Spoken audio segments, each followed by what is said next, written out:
قل لا أسألكم عليه أجرا إلا المودة في القربى জোরে জোরে বলুন আল্লাহু আকবার। আল্লাহর হাবিব আল্লাহ রাব্বুল আলামিন কি বলতেছে শুনেন।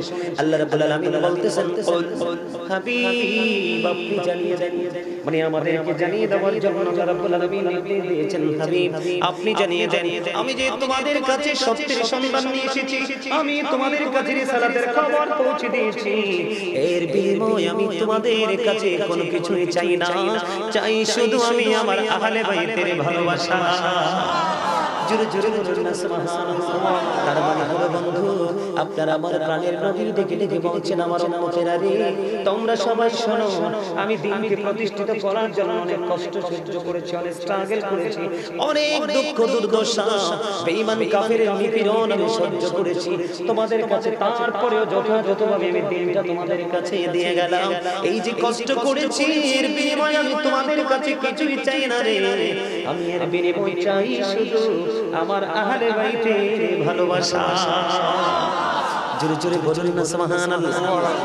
আমার নবী তো কষ্ট করে আমাদেরকে নিয়ামত তুলে দিয়ে দিয়েছেন আল্লাহর পক্ষ থেকে এনে, এই যে কষ্ট করেছেন নবী বলেছেন এটার বিনিময়ে আমি তোমাদের কাছে কিছু চাই না, চাই শুধু আমি আমার আহলে বাইতের ভালোবাসা।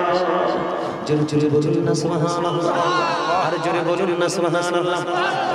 এখন তোমরা যারা যুবক এসেছো তোমাদেরকে বলছি আমি, এই যে আহলে বাইতকে ভালোবাসবে তুমি কেন নবী বলেছেন কষ্টের বিনিময়ে কিচ্ছু চাই না, আমি চাই আমার পরিবারের ভালোবাসা। আল্লাহর হাবিব সরকারি মদিনা হাদিস শরীফ দ্বারা তিনি প্রমাণ করে দিয়েছেন। আল্লাহর হাবিব বলেছেন আল হাসান ওয়াল হুসাইন সাইয়্যিদা শাবাবি আহলিল জান্নাহ, আমার নবী বলেছেন Imam Hasan and Husain are the leader of younger people in Jannah. যুবক এই কালাকুয়া পূর্বপাড়ার যুবক আজকে তোমাদেরকে বলে যাই রে নবীর আহলে বাইতের মধ্যে অন্যতম হলো ইমাম হাসান হুসাইন দুই ভাই। আমার নবী বলেছেন যারা যৌবনকালে যুবক ইমাম হাসান হুসাইনকে ভালোবাসতে বাসতে তোমরা কবর পর্যন্ত পৌঁছে গেছো, মৃত্যুর কোলে তোমরা ঢলে পড়েছো, আমি নবী বলে গেলাম ইমাম হাসান হুসাইন দুই ভাই তোমাদের জান্নাতে তোমাদের সরদার। চলে চলে সুবহানাল্লাহ। তাহলে যৌবনকালে ইয়াং মেনদের ইমাম হাসান হুসাইনকে ভালোবাসা দরকার আছে না নাই? আর যদি নবীর প্রয়োজন নাই রে, নবীর প্রয়োজন নেই, আমার নবী বলে গেছে আমার কলিজার টুকরা হাসান হুসাইন তোমাদের রিসিপশনে দাঁড়িয়ে দাঁড়িয়ে তোমাদের জান্নাতে লিডার হবে, তোমাদের নেতৃত্ব দিবে। এই জন্য নবী বলেছেন আল্লাহর কোরআন দ্বারা প্রমাণ তোমরা বেশি বেশি করে তাদেরকে ভালোবাসো। বন্ধুরি আমার ওই ইমাম হাসান হুসাইনের বাবা হলেন হযরত আলী চতুর্থ খলিফা। আমার নবী বলেছেন আনা মদিনাতুল ইলমি ওয়া ইলমুহা, আমার নবী বলেছেন I am a city of education, the gate of that city is Ali. আমার নবী বলেছেন আমি হলাম শিক্ষার শহর আর সেই শহরের দরজা হলো আমার আলী। মা খাতুনে জান্নাত ফাতিমা এই কালাতুয়া পূর্বপাড়া গ্রামের মানুষ আমার মা বোনদেরকে বলে দেই রাসূলের কলিজার টুকরা আহলে বাইতের মধ্যে অন্যতম হলো মা খাতুনে জান্নাত ফাতিমা। আমার রাসূল বলেছেন ফাতিমা তু সাইয়্যিদাতু নিসাই আহলিল জান্নাহ। আমার নবী বলে দিয়েছেন mother Fatima is the leader of females in জান্নাহ। আমার আপনার প্রাণের নবী বলেছে মা খাতুনে জান্নাত ফাতিমা মুমিনাদের জান্নাতে সরদারিনী। জোরে জোরে বলুন না সুবহানাল্লাহ। বন্ধুরি আমার এই জন্য ইমাম হাসান হুসাইনকে ভালোবাসতে হবে, আহলে বাইতকে ভালোবাসতে হবে, তাহলে তারা আপনাকে আমাকে নেতৃত্ব দিবে জান্নাতে। জোরে জোরে সুবহানাল্লাহ বলেন, আর জোরে বলুন না সুবহানাল্লাহ। বন্ধুরি আমার এই দৌড় চালানা করে সবাই শোনো অত্যন্ত নিয়ামতের খবর। ইমাম হুসাইন কারবালার ময়দানে 61 হিজরিতে শাহাদাত বরণ করেছে। ছিল রোজ শুক্রবার মুহররম মাসের 10 তারিখ। কয় তারিখ? 61 হিজরিতে শহীদ হয়ে গেল। কেন রে তিনি শাহাদাত বরণ করলো? কেন রে নির্মম ইতিহাস তৈরি হলো ওই কারবালার প্রান্তরে? ইমাম হাসান ইমাম হুসাইন রাদিয়াল্লাহু তাআলা চতুর্থ হিজরিতে শাবানের চাঁদের চতুর্থ তারিখে দিবাগত রাত্রিতে তিনি পৃথিবীর বুকে কদমটা বাড়িয়ে দিয়েছেন আর শাহাদাত বরণ করেছে 61 হিজরিতে মুহররম মাসের 10 তারিখে। বন্ধু ইন্না লিল্লাহি ওয়া ইন্না ইলাইহি রাজিউন। এখানে এখানে প্রশ্ন হলো কেনই বা কারবালা হলো, কেনই বা ইতিহাস রচনা করা হলো? এটার কারণ হলো সত্য এবং মিথ্যার পার্থক্য করার জন্য। ইয়াজিদের পক্ষে যারা থাকবে তারা বেঈমান হয়ে মারা যাবে, ইমাম হুসাইনের পক্ষে যারা থাকবে তারা জান্নাতি হয়ে যাবে। কারণ বন্ধু, সত্য এবং মিথ্যার পার্থক্য করার জন্য এবং মিথ্যার কাছে কখনোই সত্য হার মানতে পারে না, এইটাই শিক্ষা দিয়েছে ইমাম হুসাইন। জোরে জোরে বলুন না সুবহানাল্লাহ, আর জোরে বলুন না সুবহানাল্লাহ। বন্ধুরে আমার, আমি আপনাদেরকে কারবালার যে মর্মান্তিক কথা সেই জায়গা থেকে একটু শুরু করব, কারণ কারবালার ইতিহাস এমন বড় ইতিহাস রে বন্ধু। ইমাম হুসাইন এমন একটা নাম, কোল কিনারাহীন এক মহাসমুদ্র। ও বন্ধু, লিখতে গেলে লেখক কাঁদে, পৃথিবীর সকল পেপার শেষ হয়ে যাবে রে, তারপরে ইমাম হুসাইনকে নিয়ে লেখা শেষ হবে না। এটা একটা কোল কিনারাহীন এক মহাসমুদ্র। বলে হুজুর কেন? একদিন আপনারা আমার প্রাণের নবীকে ঘোড়া বানালেন, ঘোড়া বানাইয়া ইমাম হুসাইন নবীজির কাঁধে চড়লেন। চড়ে এবার নবীকে বললেন, নানা গো তুমি হলে ঘোড়া, আর আজকে সেই ঘোড়ার সওয়ার হব আমি। জোরে জোরে বলুন না সুবহানাল্লাহ। বন্ধুরে আমার, নবীজি প্রাণের নবী সরকারে মদিনা ইমামুল মুরসালিন রাহমাতুল লিল আলামিন ওনার ঘোড়া বানাইয়া বানাইয়া চড়তেছে এবং বলতেছে, নানা গো বলো না কে বলো, তুমি না আমি। এবার আমার নবী বললেন, নানা গো তুমি বলো না, তুমি বলো না আমি বড়। এবার হুসাইন ডেকে ডেকে বলছেন, নানা গো তোমার চাইতে আমি বড় কেমন করে গো নানা? কয় আমার নানা রাহমাতুল লিল আলামিন, তোমার নানা তো আমার নানার মতো না।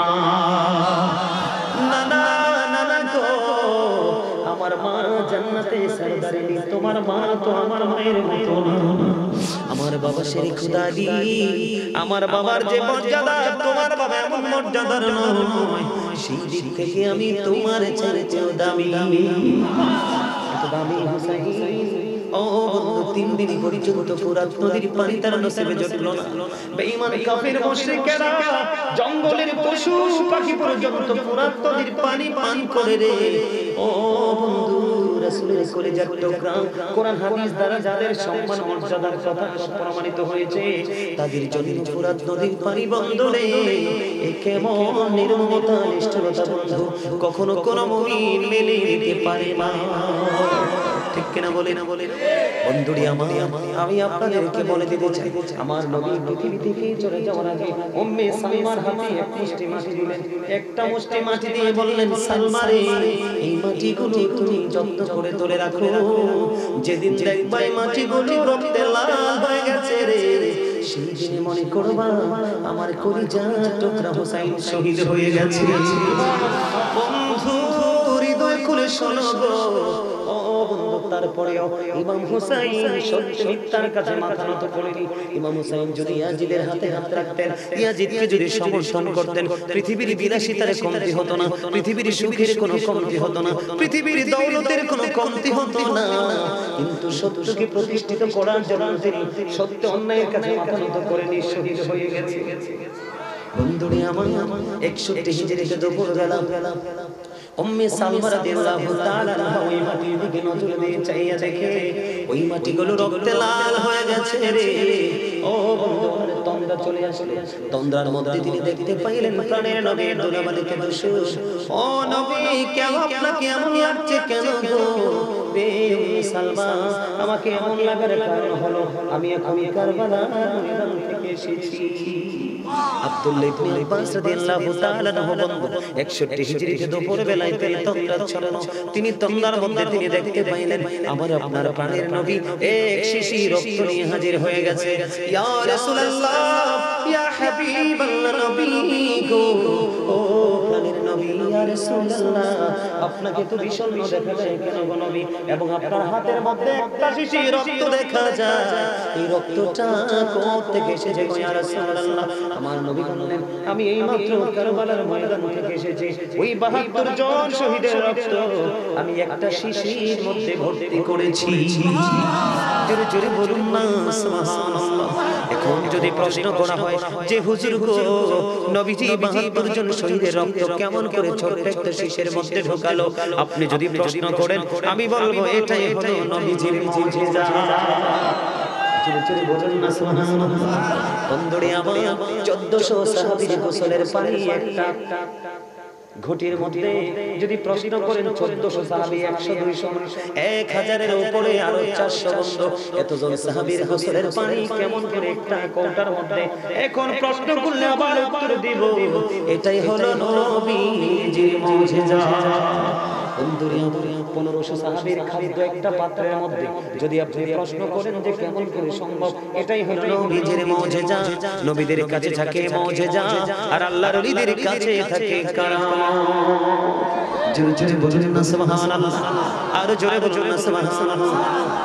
বন্ধুরে আমার এবার কি হলো, ও বন্ধু রক্তের লাল হয়ে গেল। জয়নব ডেকে ডেকে বলতেছেন বন্ধু ভাইজান, ও বন্ধু হযরত হুসাইনকে ডেকে ডেকে বলছে ভাইজান আপনি কি প্রস্তুতি নিয়েছেন? ও ইয়াজিদ বাহিনী পরিপূর্ণ প্রস্তুতি নিয়ে আমাদের দিকে এগিয়ে আসছে। এবার হুসাইন রাদিয়াল্লাহু তাআলা ডেকে ডেকে বলে বোন রে, ও বোন আমি সেই প্রস্তুতি নিয়েছি। কি প্রস্তুতি নিয়েছো? কই আমি প্রস্তুতি নিয়েছি আমার তন্দ্রা এসেছে, তন্দ্রার মধ্যে দেখতে পাই না আমার নানার সাথে আমার আলিঙ্গন হয়ে গেছে। জোরে জোরে কন্যা আল্লাহু আকবার। নানার সাথে আলিঙ্গন হওয়ার মানে কি রে?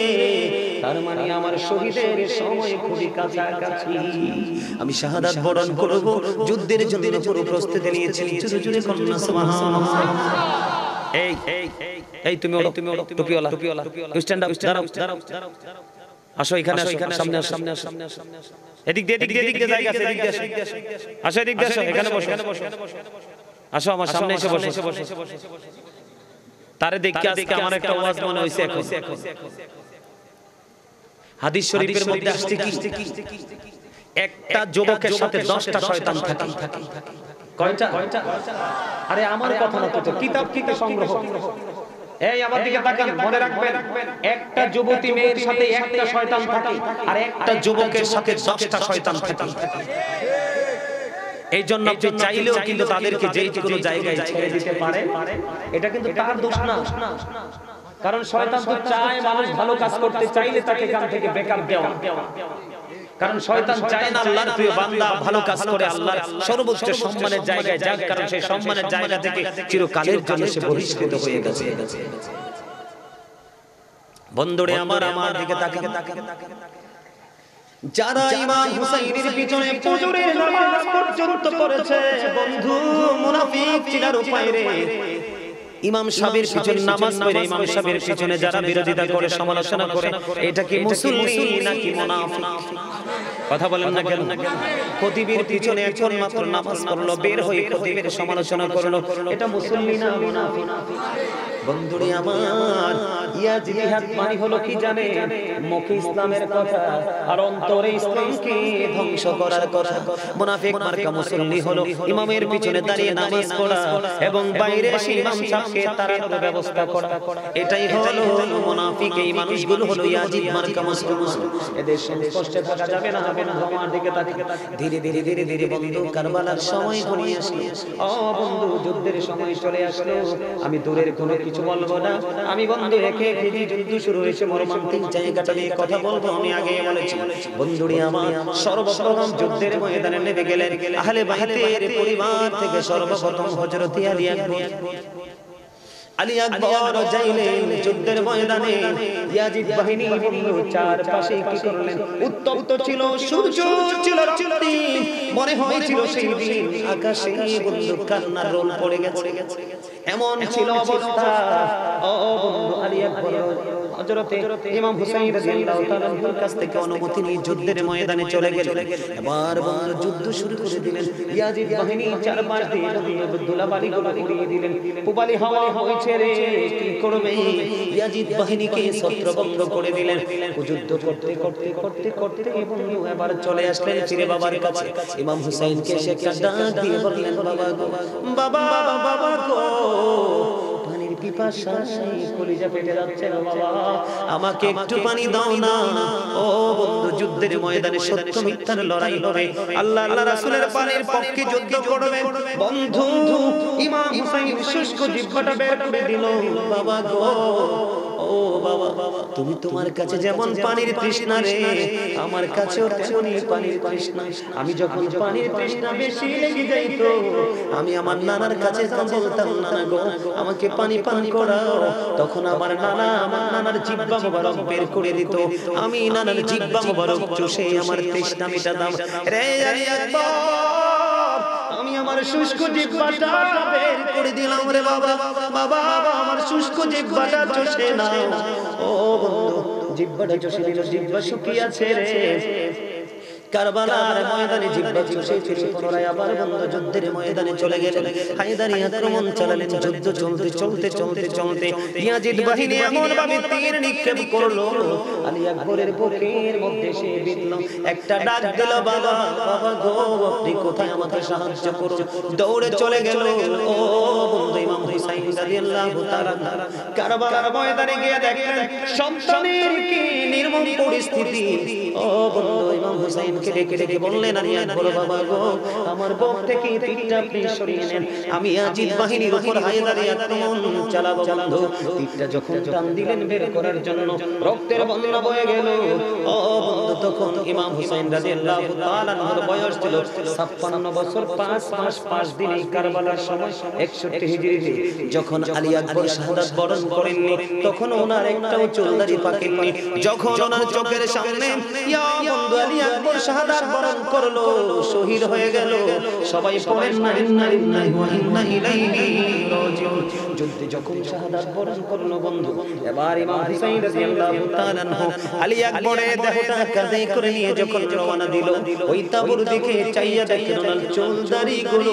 সাদা হয়ে গেছে জোরে জোরে বলেন আল্লাহ সামনে রেখে দিলেন এবার কে রে কোন যুদ্ধের জন্য বের হয়ে যাবে এবার হাসান রাদিয়াল্লাহু তাআলা নাম হাসান রাদিয়াল্লাহু তাআলা নূর যে সুযোগ্য শাহজাদা তার নাম হলো কাসেম জানেন না আপনারা শুনছেন না আপনারা বন্ধু ইনি এসে বললেন এই হুসাইন রাদিয়াল্লাহু তাআলা নাকে আমাকে অনুমতি দিন আমি যুদ্ধের ময়দানে যাব বন্ধু এবার কি করলেন তিনি অনুমতি নিয়ে যুদ্ধের ময়দানে গেলেন উনিও বন্ধু শাহাদাত বরণ করলেন উনি শাহাদাত বরণ করলেন ইমাম হুসাইন রাদিয়াল্লাহু তাআলা ওনার লাশটাও বন্ধু পবিত্র দেহটা তার সামনে নিয়ে আসলেন এবার একক যুদ্ধ শুরু হতে হতে এমন একটা পরিস্থিতি তৈরি হলো হুসাইন রাদিয়াল্লাহু তাআলা যুদ্ধের ময়দানের দিকে রওনা হচ্ছে কিন্তু ইমাম হুসাইনের সাথে যুদ্ধ করার সাহস পাচ্ছে না ইয়াজিদ বাহিনী বন্ধুরে আমার ইয়াজিদ বাহিনী ইমাম হুসাইন রাদিয়াল্লাহু তাআলা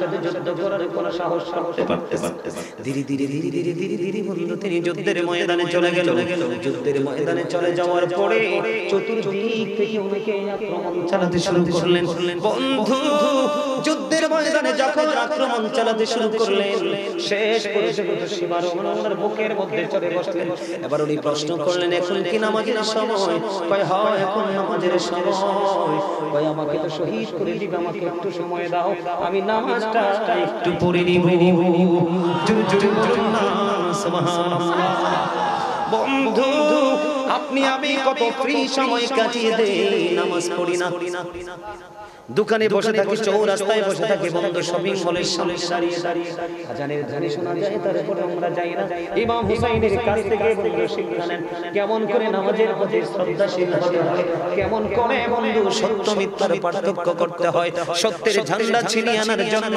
ইমামদের কাছ থেকে কেমন করে শিক্ষা নিতে হবে ইমাম হুসাইন রাদিয়াল্লাহু তাআলার দিকে না তাকালে বন্ধু বোঝা যায় না এবার তিনি কি করলেন নামাজ শেষ করলেন নামাজ শেষ নাকি বন্ধু শহীদ করে দিবে সীমানের বুকের মধ্যে চলে যখন বসলো এবার সীমানকে ইমাম হুসাইন ডাক দিয়ে বলল রে সীমান তোর বুকের জামাটা একটু খুলে দে সীমান তোমার বুকের জামাটা একটু খুলে দাও সীমার বুকের জামাটা যখন খুললো খোলার পরে চাইয়া দেখে তার বুকের মধ্যে সাদা সাদা শ্বেত চিহ্ন দেখা যায় জুড়ে জুড়ে নাউজুবিল্লাহ কি দেখা যায় শ্বেত চিহ্ন এটাকে হাদিস শরীফে কখনো বলেছে ডবল এবং কখনো কুষ্ঠ রোগ আপনারা দেখেন না, আপনাদের মধ্যে আছে না অনেক মানুষের শ্বেত, মানুষের শ্বেত শরীর বিভিন্ন জায়গা, আবার অনেকের পুরো অঙ্গ সাদা হয়ে যায়, এরকম আছে না?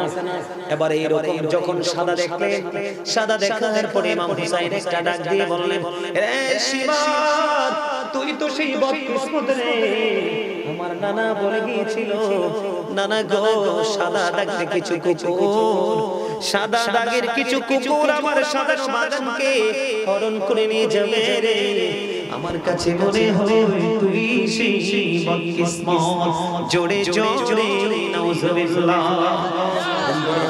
ইমাম হুসাইন রাদিয়াল্লাহু তাআলা আনহুকে শহীদ করে দিলেন, দেহ থেকে বন্ধু মাথাটাকে আলাদা করে দিলেন। ইয়াজিদ বাহিনীর তারপরও পিপাসা বন্ধ মিটেনি, তার পিপাসা মিটেনি, তাদের এই মাথাগুলোর উপর বন্ধু ওই ঘোড়া দিয়ে দৌড়ানো হচ্ছে, পদদলিত করা হচ্ছে। জোরে জোরে কন্যা নাউজুবিল্লাহ। বন্ধু তাদের তাবুর সব কিছু লুণ্ঠন করে নিয়ে গেল। ও বন্ধু সকিনাকে বন্দী করা হলো। এমনি করে করে করে করে তারপর একটা বন্ধু নিষ্ঠুর কাজ তারা চালিয়ে যাচ্ছে।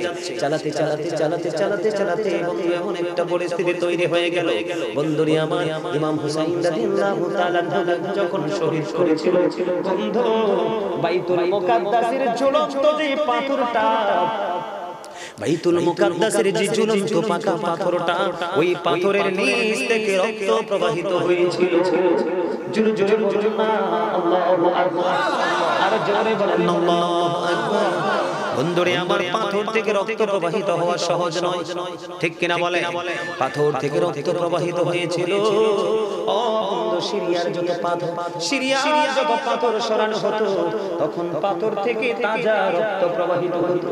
বন্ধুরে আমার, উম্মে সালমা রাদিয়াল্লাহু তাআলা আনহা তিনি বলে দিয়েছেন, উম্মে সালমা রাদিয়াল্লাহু তাআলা আনহা তিনি বলেছেন, ইমাম হুসাইন রাদিয়াল্লাহু তাআলা যখন শাহাদাত বরণ করলো, শহীদ যখন হলো, শহীদ হওয়ার পরে আমি জিনেরা কান্না করেছি, আমি নিজে কানে তা শুনতে পেয়েছি। জোরে জোরে সুবহানাল্লাহ, জোরে জোরে বলুন আল্লাহু আকবার। সহজ বিষয় নয়, সহজ বিষয় নয়। ও বন্ধু, আসমানের ফেরেশতারা পর্যন্ত কান্না করেছে, ফেরেশতারা পর্যন্ত কান্না করেছে, জিনেরা পর্যন্ত কান্না করেছে। ইমাম হুসাইন শহীদ হওয়ার পরে বন্ধু আকাশের দিকে তাকালে দেখা যাইতো এক সপ্তাহ পর্যন্ত মনে হতো যেন একটা তারকাকে বন্ধু আঘাত করতেছে। ইমাম হুসাইনের শাহাদাত বরণের সঙ্গে সঙ্গে আকাশ তো কালো হয়েছিল, মনে হয়েছিল বন্ধু এখনই কিয়ামত কায়েম হয়ে যাবে। ইমাম হুসাইনের শহীদ শাহাদাত বরণ কেউ মেনে নিতে পারেনি, কারণ তারা হলো প্রাণের নবীজির কলিজার টুকরা, তাদেরকে আল্লাহ এত বেশি ভালোবাসে। বন্ধু একদিন গ্রাম্য লোক নিয়ত করলো যে আমি একটা হরিণ আমি নবীজির দরবারে উপহার দেব। বন্ধুরে আমার, ওই গ্রাম্য লোকটা একটা হরিণের বাচ্চা ধরে নবীজির দরবারে দিলেন। দিতে দেরি রে রাসূলের কলিজার টুকরা হাসানকে দিয়ে দিলেন। এবার হুসাইন ডেকে ডেকে বললেন, না না গো, আমার ভাইকে তুমি হরিণ দিয়েছো, আমাকেও একটা দিতে হবে। কিন্তু নবীজির কাছে এসেছে কয়টা? একটা এসেছে। ও বন্ধু, হুসাইন রাদিয়াল্লাহু তাআলা চাইতে দেরি রে, এবার নবীজি চাইয়া দেখেন সামনের দিক দিয়ে নবীজির দিকে দুইটা হরিণ, একটা বড় একটা ছোট, দৌড়ে আসতেছে। যদি জোরে সুবহানাল্লাহ। একটা এনেছে বন্ধু, তিনি মান্যত অনুযায়ী একটা নবীজির কাছে দিলেন। নবীজির কলিজার টুকরা নাতি একটাকে দিয়ে দিলেন। আরেকটা যখন চাইলো, চাইতে দেরি রে, ও বন্ধু নবীজি দেখতে পাইলেন সামনের দিক দিয়ে দুইটা দৌড়ে আসছে। এবার নবীজির সামনে এসে বড় হরিণীর জবান খুলে গেল। নবীজিকে সালাম দিলেন। বন্ধু হরিণী ডেকে ডেকে বলে, ইয়া রাসূলুল্লাহ, নবী গো, আপনার কাছে যে একটা বাচ্চা হরিণ দেওয়া হয়েছে, এটা আমারই বাচ্চা, আপনার কলিজার টুকরা হাসানকে দিয়ে দিয়েছেন। আমি মা হয়ে আপনার আরেকটা আমার বাচ্চা নিয়ে এসেছি, আপনার কলিজার টুকরা হুসাইনকে দিয়ে দেয়। সুবহানাল্লাহ, আর জোরে বলুন না সুবহানাল্লাহ। বন্ধুরে আমার, হুসাইনের প্রেম, হুসাইনের মর্যাদা, হুসাইনের ভালোবাসা নিয়ে কথা বললাম। আল্লাহ কোরআনে বলেছেন ইমাম হুসাইনকে নিয়ে। ও বন্ধু, আল্লাহ হাদিস শরীফের মধ্যে রাসূল বলে দিয়েছেন, ওই ইমাম হুসাইন যখন শহীদ হলো গো, ও বন্ধু আসমান জমিন চন্দ্র সূর্য কেউ সেটা মেনে নিতে পারেনি। ও বন্ধু জিনেরা পর্যন্ত কান্না করেছে। বন্ধুরে আমার ও বন্ধু এবার ইয়াজিদের কাছে নিয়ে যাওয়ার জন্য রওনা হলেন ইয়াজিদ বাহিনী পুরস্কারের আশায় রে। ও বন্ধু যখন রওনা হলো যাইতে যাইতে ধীরে ধীরে বন্ধু যাইতে যাইতে সন্ধ্যা হয়ে গেল। সন্ধ্যা যখন হয়ে গেল ইয়াজিদ বাহিনী রাস্তার মধ্যে বন্ধু তাবু টানালেন। তাবু টানানোর পরে রাস্তার মধ্যে তারা অবস্থান করতেছে। রাস্তার মধ্যে যখন অবস্থান বন্ধু শুরু করে দিল, অবস্থান করতে দেরি দেরি রে এবার বন্ধু পাশে ছিল একজন খ্রিস্টান পাদ্রী। পাদ্রী রেখে রেখে বললেন, রে তোমাদের কাছে আমার একটা আবদার আছে। কয় কি? আজকের একটা রাতের জন্য আমি 10,000 দিরহাম দিব। রাসূলের কলিজার টুকরা হুসাইনের মাথাটা শুধু আমাকে একটা রাতের জন্য দিব, সকাল হলে আবার পেয়ে যাবা। জোরে জোরে সুবহানাল্লাহ, আর জোরে বলুন না সুবহানাল্লাহ। একটা রাতের জন্য কত হাজার দিরহাম? 10,000 দিরহাম। ও বন্ধু খ্রিস্টান পাদ্রী কি করলেন? বলতে দেরি ইয়াজিদ বাহিনী তো ছিল লোভী। কি ইয়াজিদ বাহিনী সব দিকে লোভী ছিল। তারা নারী লোভী ছিল, অর্থ লোভী ছিল, পৃথিবীর ভোগ বিলাসিতার লোভ তাদের মধ্যে ছিল। কোন ধরনের লোভ, এমন কোন লোভ নাই যে ইয়াজিদ এবং তার বাহিনীর মধ্যে ছিল। বন্ধুরে আমার 10,000 দিরহামের কথা বলার পর তারা রাজি হয়ে গেল। এবার ওই পাদ্রীর কাছে যখন ইমাম হুসাইনের মাথাটা দিল, সুন্দর করে পাদ্রী নিয়ে গেলেন উঁচু একটা জায়গার মধ্যে, এরকম উঁচু একটা জায়গার মধ্যে রাখলেন। সুন্দর করে মেষ কম্বল দিয়ে বন্ধু ধৌত করলেন। ধৌত করার পরে সুন্দর একটা উঁচু জায়গার মধ্যে রেখে দিলেন। রেখে ওই খ্রিস্টান পাদ্রী ইমাম হুসাইনের চেহারা মুবারকের দিকে তাকায় রইছে। আর তাকিয়ে তাকিয়ে বন্ধু সারাটা রাত্রে দুই চোখের পানি বিসর্জন দিয়েছে। আর ইয়াজিদ বাহিনী কেমন করে পারলি কলিজার টুকরা নবীজির সেই কপালে নবীজি বন্ধু চুমু খেয়েছে, যে গলার মধ্যে নবীজির পবিত্র জবানদার চুমু খেয়েছে। যারাই হবে জান্নাতি যুবকদের সরদার, কেমন করে রে ওই কলিজার টুকরার গলায় ছুরি চালাইলি। সারা রাত বন্ধু একটা খ্রিস্টান পাদ্রী কান্না করতেছে। উত্তম সুগন্ধি দিয়ে ধুয়ে বন্ধু তাকে যত্ন করে রেখে দিল। সারাটা রাত চোখের পানি ঝরঝর মতো বিসর্জন। এবং তিনি বললেন, খ্রিস্টান পাদ্রী বললেন, আমি চাইয়া দেখলাম সারাটা রাত যেন সাদা একটা নূরের ঝলক যেন সারা রাত ওই মাথাটাকে তওয়াফ করেছে। জোরে জোরে সুবহানাল্লাহ সুবহানাল্লাহ আলহামদুলিল্লাহ লা ইলাহা ইল্লাল্লাহ সুবহানাল্লাহ আলহামদুলিল্লাহ লা ইলাহা লা ইলাহা ইল্লাল্লাহ লা ইলাহা শাহাদাতের বাণী ঠোঁটে আশিলেন কামলিওয়ালা। শাহাদাতের বাণী ঠোঁটে আশিলেন কামলিওয়ালা। মক্কাতে ফুটিল রবি নূরে নূরে আলা।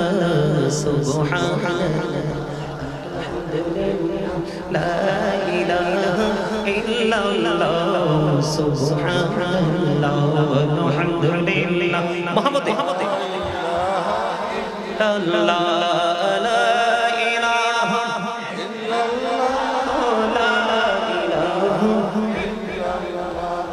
নামের সাথে নামে শাইয়া যারে আল্লাহ পাঠাইলা। নামের সাথে নামে শাইয়া যারে আল্লাহ পাঠাইলা। নিজে আল্লাহ দোস্ত বলে তার প্রেমে মজিলা। সুবহানাল্লাহ আলহামদুলিল্লাহ লা ইলাহা ইল্লাল্লাহ লা ইলাহা ইল্লাল্লাহ লা ইলাহা ইল্লাল্লাহ মুহাম্মাদুর রাসূলুল্লাহ সাল্লাল্লাহু আলাইহি ওয়াসাল্লাম। কার কাছে ভালো লাগছে হাত তুলেন আলহামদুলিল্লাহ। সোজা করে দুইটা হাত তুলে দেখো, সবার কাছে ভালো লাগছে আলহামদুলিল্লাহ। হাতটা নাও আপনারা দয়া করে ওই যে পিছন দিক দিয়ে একবার ওই যে প্যান্ডেলের বাইরে পর্যন্ত চলে গেছে, আপনারা দয়া করে একটু সামনে আসেন, আসেন আসেন আসেন সবাই আসেন আসেন আসেন আরো জোরে আসেন। কিরে স্বাস্থ্য ভাই তোরা রাগ হইছো, রাগ করছো, রাগ হইছো তোমরা দুইজন রাগ হইছো, রাগ হইও না, আমি একটু পরে চলে যাব। আজকের এই বসা শোনো, জীবনের সময়গুলোর হিসাব আল্লাহ চাইবে। আজকে তোমাদের জন্য কাজ ফরজ হচ্ছে এই জলসাতে আসতে, কারণ কালকে হবে না। আমি গত বছর ওই বাড়ির মধ্যে হইছিল মাহফিলটা, আমি গত বছর একদিন এসেছিলাম, ওই দিনে কিন্তু জানি তার নাম নাসির মিয়া, তার বোনটা পৃথিবী থেকে বিদায় হয়ে গেছে। এই মাহফিলটা কিন্তু আমার জীবনের একটা স্মরণীয় ঘটনা হয়ে রয়েছে, মানে মোস্ট ইম্পর্টেন্ট স্টোরি যেটাকে বলা হয় আমার হৃদয়ে। কারণ মাহফিলের দিনে একটা মানুষ এই আনন্দঘন মুহূর্ত, এটা আমি জীবনে কোনোদিন ভুলবো না। এটা তোমাদের জন্য আরো বড় শিক্ষা হওয়ার কথা। এক বছরই তো অনেক মানুষ চলে গেছে, আরেক বছর আস্তে আস্তে কে চলে যাবে আসার যদিও সিরিয়াল আছে, যাওয়ার কোনো সিরিয়াল নেই। নেই ছেলের আগে মুরব্বীদের আগে কিন্তু অনেক ছেলেরা চলে যায় না। বর্তমানে এখন মুরব্বীদের আগে কিন্তু ইয়াং ম্যানরা মারা যায়। তোমরা কি জানো? অনলাইন খুঁজে দেখো, আমি সিরিয়াসলি বলছি তোমাদেরকে শিক্ষার জন্য। তোমরা দেখবা বর্তমানে মুরব্বী মানুষের মৃত্যুর সংখ্যা, মৃত্যুর খবর খুব কম পাওয়া যায়, খুবই কম। কিছুদিন আগে এক সপ্তাহ জুড়ে আমি যেখানে আছি কুমিল্লা সিটিতে, আমার আশেপাশে যতগুলো মানুষ মারা গেছে পুরুষ, সবগুলো ইয়াং। মানে আমার কাছে আশ্চর্য লাগছে।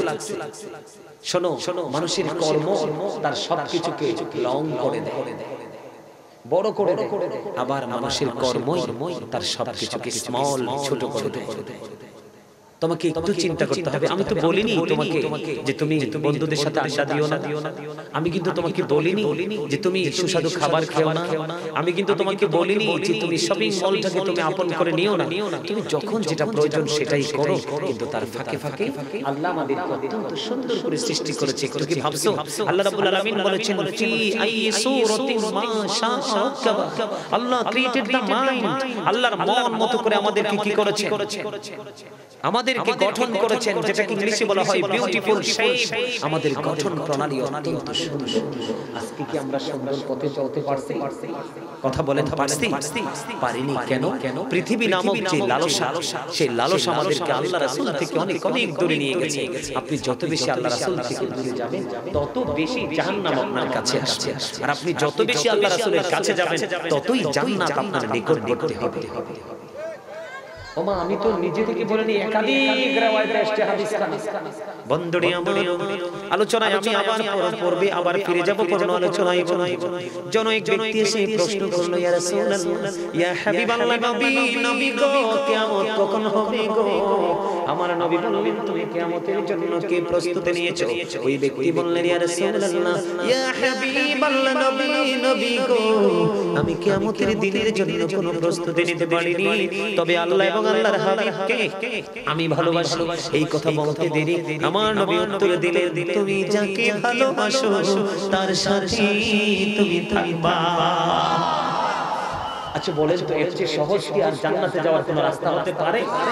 এটাও আমি মনে করি বর্তমান সময়ের মানুষের জন্য কঠিন। এটাও কিন্তু বর্তমান সময়ের মানুষের জন্য কঠিন। আল্লাহ আরো সহজ করে দিয়েছেন। যুগ উপযোগী প্রজন্মের পর প্রজন্ম যারা আসবে, সাধারণ মানুষ, তাদের জন্য জান্নাতের রাস্তাটা, টিকেটটা একেবারে সহজ করে দিয়েছেন। ওই যে আগে বলেছি, আল্লাহ বলেছেন, join with my dear people, come to my paradise. আল্লাহ বলেছেন, ফাদখুলি ফি ইবাদি ওয়াদখুলি জান্নাতি। তোমরা হক্কানি আলেমদের সাথে যুক্ত হও আর আমার জান্নাতে চলে এসো। ওয়াজ করছে কে? আরো জোরে, আরো জোরে। Behold, verily the friends of Allah have nothing to fear or to regret. আল্লাহর বান্দাদের কোনো ভয় নেই, তাদের কোনো চিন্তা নেই, তাদের কোনো টেনশন নেই, or to regret, তারা পরকালে চ্যাম্পিয়ন। আল্লাহ বলেছেন, ওয়াবতাগু ইলাইহিল ওসিলা, তোমরা আমাকে পাওয়ার জন্য ওসিলা খোঁজো। ওসিলাটা কি? অকুনু মানাস সাদিকিন। আল্লাহ বলেছেন, ট্রুথফুল ম্যান, হক্কানি আলেম এবং হক্কানি আল্লাহ। আরো জোরে, আরো জোরে। বন্ধুরে আমার বলতেছিলাম কারবালার মর্মান্তিক কথা। ফোরাত নদীর পানি বেঈমান কাফির মুশরিকরা খায় রে।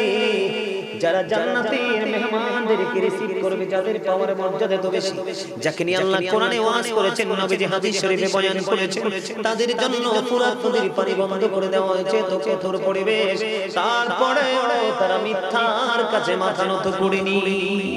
আপনারা জানেন না বর্তমানে মানুষকে যদি কয়টা টাকা দেওয়া হয় না, এটাকে অন্যায় করে ফেলে না। বললাম একটু সুবিধা পেলে দেখবেন, একটু সুবিধা দিলে দেখবেন আপনার জন্য জীবন দিয়ে দিবে। কিন্তু বন্ধু, ইমাম হুসাইনের সঙ্গীদের কথা বন্ধু, যুবকরা তোমরা শোনো। ইমাম হুসাইনের সঙ্গীরা যখন কারবালা যখন শুরু হয়ে যাবে, মর্মান্তিক ইতিহাস যখন তৈরি হয়ে যাবে, ইমাম হুসাইন ওনার সঙ্গীদেরকে ডেকে ডেকে বললেন, সঙ্গীরা ও সাথীরা, তোমরা তোমাদের আপন আপন ঘরে ফিরে যাও, তোমরা তোমাদের প্রিয়জনদের কাছে ফিরে যাও। ইয়াজিদের টার্গেট হলাম আমি, আমাকে যদি হত্যা করতে পারে, শহীদ করতে পারে, ইয়াজিদের কলিজা ঠান্ডা হয়ে যাবে। কিন্তু ইমাম হুসাইনের সঙ্গীরা ডেকে ডেকে বলেছে, না না, আপনাকে একা রেখে জীবন নিয়ে ঘরে ফিরে যাব না। আজকে যদি আপনাকে রেখে চলে যায়, কাল হাসুরের দিন কেমন করে গো নবীজিকে এই মুখটা আমরা দেখাবো। সত্যটাকে এমন ভাবে তারা প্রতিষ্ঠিত করার দৃঢ় প্রত্যয় তাদের মধ্যে ছিল। বন্ধুরে আমার, আমি আপনাদেরকে আরেকটা গুরুত্বপূর্ণ শিক্ষণীয় একটা জায়গা বন্ধু, যিনি ইয়াজিদ বাহিনীর পক্ষ থেকে যিনি ইয়াজিদ বাহিনীর পক্ষ থেকে ইমাম হুসাইনকে কারবালা পর্যন্ত, কুফা পর্যন্ত এগিয়ে নিয়ে আসছে। কারবালার ঠিক পূর্বক্ষণে তিনি চিন্তা করলেন, আমার একদিকে জান্নাত, আমার আরেকদিকে জাহান্নাম। তার মানে একদিকে হলো ইয়াজিদ জাহান্নাম, আরেকদিকে হলো হুসাইন জান্নাত। আমি নিজে নিজে তিনি চিন্তা করলেন, যার নাম হলো হুর। হুর মনে মনে চিন্তা করলো, আমার ডান দিকে জান্নাত অবস্থিত, বাম দিকে জাহান্নাম অবস্থিত। তিনি চিন্তা করতে করতে করতে বন্ধু তিনি সিদ্ধান্ত করলেন, না না, কোন মানুষ জাহান্নামে যেতে চায় না, আমি আমার জন্য জান্নাতটাই বেছে নিলাম। একটু মন দিয়ে শুনবেন, অত্যন্ত গুরুত্বপূর্ণ জায়গা, বিবেকবানদের জন্য শিক্ষার জায়গা। যেই ব্যক্তিটা ইমাম হুসাইনকে শহীদ করার জন্য কুফা পর্যন্ত নিয়ে আসলেন, ঠিক শহীদের কিছুক্ষণ আগে উনি মনে মনে ডাকতে থাকলেন। এবার ইমাম হুসাইনকে ডেকে ডেকে বললেন, হে আলী মুকাম, বলেন গো, আমি তো আপনাকে কুফা পর্যন্ত নিয়ে এসেছি, শত্রুদের একবারে আপনার শত্রুদের অভ্যন্তরে আপনাকে নিয়ে এসেছি। এখন আর ফিরে যাওয়ার কোনো সময় নেই, সুযোগ নেই গো। আমি যদি এই মুহূর্তে আপনাকে ভালোবাসি, আল্লাহর দরবারে তওবা করি, আমার তওবা কবুল হবে কিনা? ইমাম হুসাইন রাদিয়াল্লাহু তাআলা আনহু বললেন, তুমি যদি সত্যিকারী হৃদয় থেকে যদি তওবা করতে চাও, আল্লাহ তওবা কবুল করবে। ও বন্ধু, ইয়াজিদ বাহিনীর যিনি বীর ছিলেন রে, সবচেয়ে বড় ক্ষমতাধর ছিলেন, যিনি ইমাম হুসাইনকে কুফা পর্যন্ত নিয়ে আসলেন, তিনি বললেন, না না, আমি ইয়াজিদ বাহিনীর হয়ে কাজ করব না, হুসাইনের পক্ষ হয়ে কাজ করব। বন্ধু, তিনি কি করলেন? তিনি ইমাম হুসাইনের কাছে আসতে চাইলেন, ইমাম হুসাইন তাকে ডাকলেন, তুমি আমার কাছে আসো। এবার হুর ডেকে ডেকে বলল, না না, আমার এই সুস্থ শরীর আপনার কাছে যাবে না। যদি আপনাকে শহীদ করে গো, আপনার দলের পক্ষ থেকে যদি কেউ সর্বপ্রথম শাহাদাত বরণ করে, আমি আপনার জন্য সর্বপ্রথম আপনার দলের হয়ে শহীদ হব। জোরে জোরে সুবহানাল্লাহ।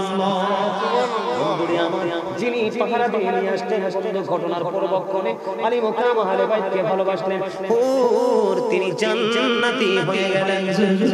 সুবহানাল্লাহ। বন্ধুরে আমার, আমি আবার আপনাদেরকে একটুখানি বলবো, সময় অনেক হয়ে গেছে বন্ধু, আমার দিকে তাকান। আমি আপনাদেরকে বলতে চাই, আপনারা মনে মনে ভাববেন যে হুজুর কারবালার ইতিহাস, কারবালার এই যে মর্মান্তিক অধ্যায় নিয়ে মুহররম আসলে সবাই আলোচনা করে, কিন্তু এখানে পার্থক্যটা কি? বন্ধুরে আমার, ইয়াজিদ কোনো হিন্দু ছিল না, কোনো খ্রিস্টান ছিল না, কোনো বুদ্ধ ছিল না, কোনো ইহুদি ছিল না, ইয়াজিদ তো একজন মুসলমান ছিল। নাউজুবিল্লাহ বলেন না। কিন্তু এই মুসলমান হলো মুনাফিক মার্কা মুসলমান, বেঈমান কাফের মুশরিকদের সাজেশনে যিনি চলতেন। জোরে জোরে কন্যা নাউজুবিল্লাহ, আর জোরে বলেন। ইয়াজিদের বাবা তিনি নবীজির একজন প্রিয় সাহাবী ছিলেন। এটা নিয়েও কিন্তু বাংলাদেশে অনেক কালা ছড়াছড়ি হচ্ছে। বন্ধুরে আমার, আমি আপনাদেরকে বলবো একটুখানি শুনেন। ইয়াজিদের যিনি উপদেষ্টা ছিলেন তার নাম হলো শারজুল বিন মানসুর রুমি, যিনি ছিলেন একজন ইহুদি। আপনারা দেখেন না ইসরায়েলে ইহুদিরা কি করতেছে ফিলিস্তিনে নির্বিচারে বন্ধু নারী এবং ছোট্ট ছোট্ট শিশু দেখলে কলিজা মানা যায় না সহ্য করা যায় না ইহুদিরা বন্ধু ফিলিস্তিনের মুসলমানকে নির্বিচারে হত্যা করছে ইহুদিরা বন্ধু যুগে যুগে প্রজন্মের পর প্রজন্ম নবী রাসূলদেরকে কষ্ট দিয়েছেন সবচেয়ে বেশি কষ্ট আপনার আমার প্রাণের নবীকে বন্ধু দিয়েছে নাউজুবিল্লাহ বলেন না আর জোরে বন্ধুরি আমার দিকে তাকান আল্লাহ রাব্বুল আলামিন কোরআনে কি বলেছেন আল্লাহ বলেছেন ইন্নাল কাফিরিনা কানু লাকুম আদুওয়াম মুবিনা আল্লাহ বলেছেন দা হেরিটেজ আর the eternal enemy of the believers আল্লাহ বলেছেন ঈমানদারদের প্রকাশ্য দুশমন হলো বেঈমানেরা আপনি বলেন একজন মুসলমান আসলে কি সত্যিকার অর্থে কোন বেঈমানের উপদেশ নিয়ে চলতে পারে কথা বলেন না সবাই বলেন একটা ঈমানদার কখনো বেঈমানের কথায় চলতে পারে ইয়াজিদ ছিল বন্ধু মুসলমান নামের মুসলমান তার মুখে ছিল ইসলামের কথা তিনি জীবনে মসজিদ ভাঙে নাই জীবনে মাদ্রাসা ভাঙে নাই জীবনে প্রকাশ্যে বন্ধু কোরআনের অবমাননাও তিনি করেননি তিনি যা করেছেন মুখে ইসলাম প্রিয় ভাব দেখিয়েছেন হৃদয় থেকে ইসলামকে কবরে পাঠানোর চিন্তা করেছেন জোরে জোরে বলেন নাউজুবিল্লাহ ইয়াজিদের উপদেষ্টা ছিল শারজুন বিন মানসুর রুমি যিনি ছিলেন একজন ইহুদি দিনের বেলা তিনি বানর নাচাতেন নাউজুবিল্লাহ বলেন দিনের বেলা তিনি কি করতেন বানর নাচাতেন রাতের বেলা হলে বন্ধু মদের আসর বসাতেন আপনারা বলেন তো আপনারা তো কোরআন হাদিস পড়েন নাই সাধারণ মানুষ আপনারা বলেন মদ কি হারাম না হালাল কথা বলেন কে কে হারামের পক্ষে হাত তোলেন তো দুই হাত মদ যে হারাম এটা হাত তুলে দেখান এইভাবে মদ যে হারাম এটা কি আপনারা সবাই বিশ্বাস করেন হাত নামান যে হাত তোলেন নাই আমার মুসলমান কিনা সন্দেহ আছে বলে কেন আল্লাহ যেটাকে হারাম বলেছে মানেন বা না মানেন হারামই বলতে হবে আল্লাহ যেটাকে হালাল বলেছে এটা মানেন বা না মানেন হালালই বলতে হবে ঠিক কিনা বলেন আর জোরে আমার দিকে তাকান এই জগৎ তোমরা সবাই শোনো আল্লাহ বলেছে ইন্নামাল খামরু ওয়াল মাইসিরু ওয়াল আনসাবু ওয়াল আজলামু রিজসুম মিন আমালিশ শাইতান আল্লাহ বলেছেন মদ জুয়া মূর্তি বাক্যবর্ণনা ঘৃণ বস্তু শয়তানের কাজ এখন শয়তান কি ইমানদারের বন্ধু না শত্রু আল্লাহ বলেছেন ইন্না শাইতানা লাকুম আদুউন ফাত্তাখিযুহু আদুওয়া শয়তান is the eternal enemy of the believers ইমানদারদের প্রকাশ্য দুশমন হলো বন্ধু শয়তান আল্লাহ রাব্বুল আলামিন বলেছেন মদ জুয়া মূর্তি বাক্যবর্ণনা এগুলো ঘৃণ বস্তু শয়তানের কাজ আমার দিকে তাকান বন্ধুরে একদিকে তিনি ইহুদি একদিকে কথা বুঝে নেবেন একদিকে হলো ইহুদি আপনারা পাশের দেশ ভারতের দিকে তাকান দেখেন আমরা বাংলাদেশের মানুষকে কয়দিন পরে পরে হুমকি দেয় পেঁয়াজ দিবে না আমরা বাঙালি কি না আমাদের দেশে কি মাটি নাই আমাদের কি হাত নাই আমরা কি পা নাই পেঁয়াজ উৎপাদন কি কঠিন কিছু